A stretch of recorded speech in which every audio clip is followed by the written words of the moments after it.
کوچیک‌ترم فکر میکنم همسن و سال پسر کوچیک شما باشم.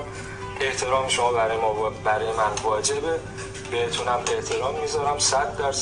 اختلاف من و ایشون ممکنه 5 سال 10 سال باشه، در دفعه میگه پدر من یا پدر بزرگ من یا فلان اینا، ایشون 40-45 سال میخوره که به سنش باشه، من سنشو نمیدونم. شما از بی‌ادبیایی که کردید، شوخی‌های بی‌ادبانه‌ای که کردید عذرخواهی کنید از مردم، نه از طرف من. اگه اشکالی نداره من قطعش میکنم دیگه. شما الان این تافتی هم که به سرتون زدین یکم کج شد.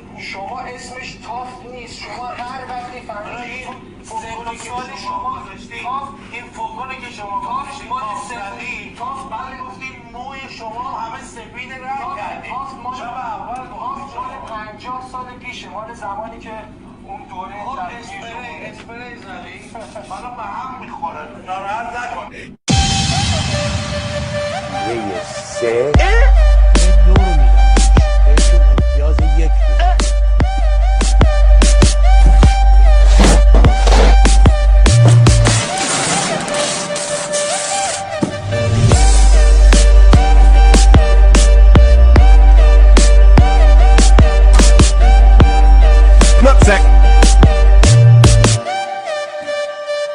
Kill 'em all.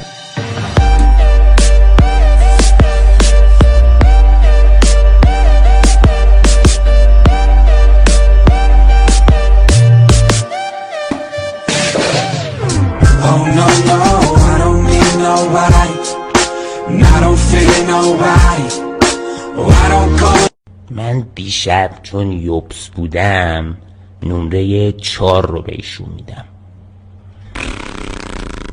آخ الانم که اسهالم نمره 2 رو میدم. 1 نمره هم به خاطر تافت موهاش که ماسیده بود کم میکنم، نمره 1 مبارکشون باشه. من از شما کوچیک‌ترم فکر میکنم همسن و سال پسر کوچیک شما باشم.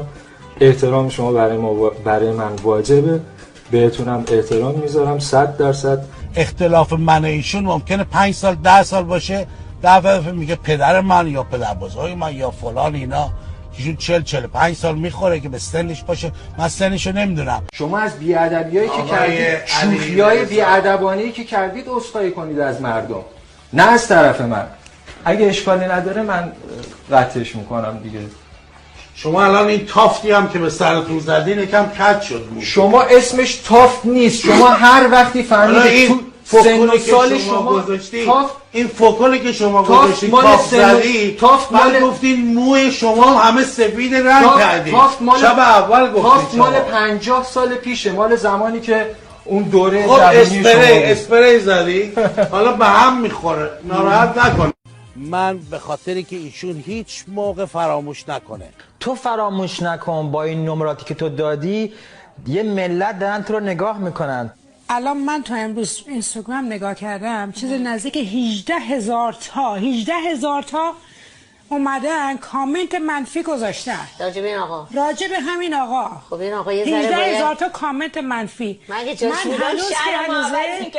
من هنوز که هنوزه بعد از این همه مدت روزی نیست که برام کامنت مثبت نیاد، مردم ساپورت نکنن. این آقا اگه میتونست، یعنی الان باعث خجالت خودش شده، خجالت خانواده شده، خجالت بچه‌ها شده. آخه به چه ارزشی؟ میدونی چی میگم؟ من امتیاز 2 رو عوض میکنم بهشون امتیاز 1 میدم. بزنم تو گوشش.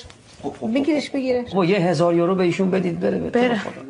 دم دست من بود میدونستم. چجوری پیدا کردن برای بفرمایید؟ دینامیت انداختن اومده رو آب بعد با پتو گرفتنه.